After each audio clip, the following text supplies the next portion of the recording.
Welcome back to the second tutorial on Android Studio. In this video, we'll be developing our first Android application and we'll be running it on an Android emulator. So let's get on with our project. First, click on Start a new Android Studio project. We select an empty activity. These are some just other activities that comes with predefined rules and some basic designs. So we don't need that for now and we're gonna go on with empty activity. Click next. Here we give our project name. You can just name it like my first app.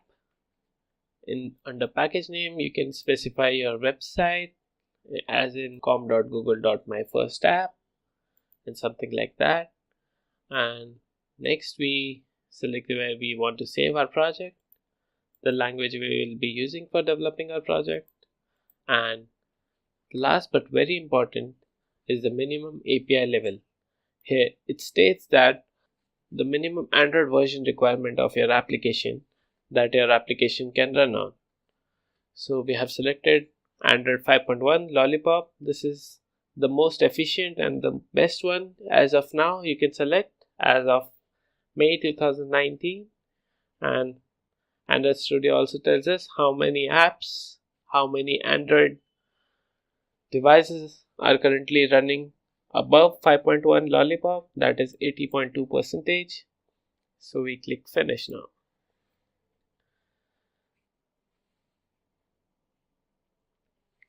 So our project has been loaded by Android Studio.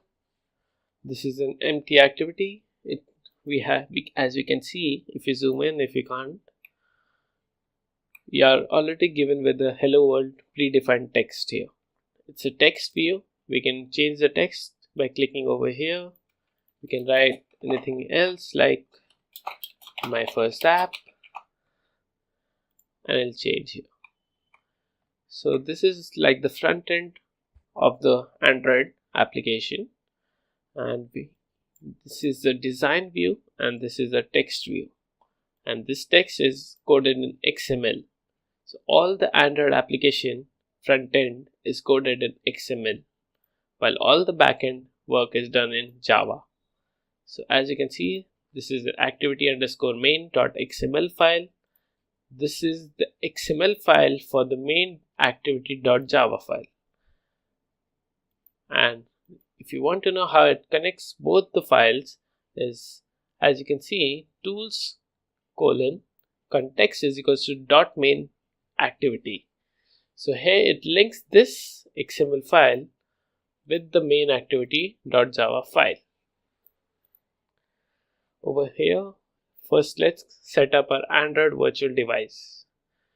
As you can see, this small symbol of an phone with the Android symbol, click on it. This is your Android virtual device manager. So first we need to create our Android virtual device. Create virtual device. These are some Google phones available here. Hopefully you can find yours. If not, don't worry. Just select any one of them. I'm going to select Pixel 2 XL. Click next. These are the various Android versions available for download for your application and for your Android virtual device to set up. So we have selected Android Lollipop, so we're going to do the same here. Click download. Accept that you agree to these terms and conditions. Click next and it'll be downloading the application now. I'm going to fast forward this as we don't have time to watch the download happen on its own. Well, we have finished with the download, and click on finish and it'll set up our Android virtual device. So here we have to select our latest downloaded Android virtual device version, that is Lollipop. Click next. You can name your device here and select the startup orientation of the device. We're going to select portrait. Just click finish. And as you can see, our device is ready to run. Close this. And we already have a design of this my first application text view. So just if you can see this small green rectangular button, click this. This is for running your Android application as it was of that particular time. Click select your available virtual device. We just created this Android virtual device. Click OK. It's asking you to install and continue to your target device.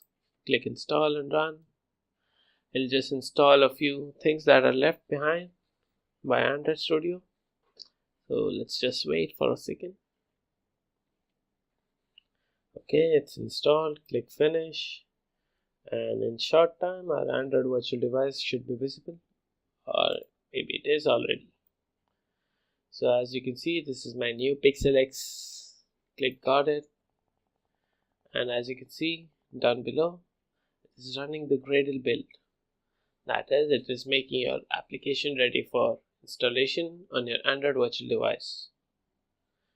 So we have to wait now for a while.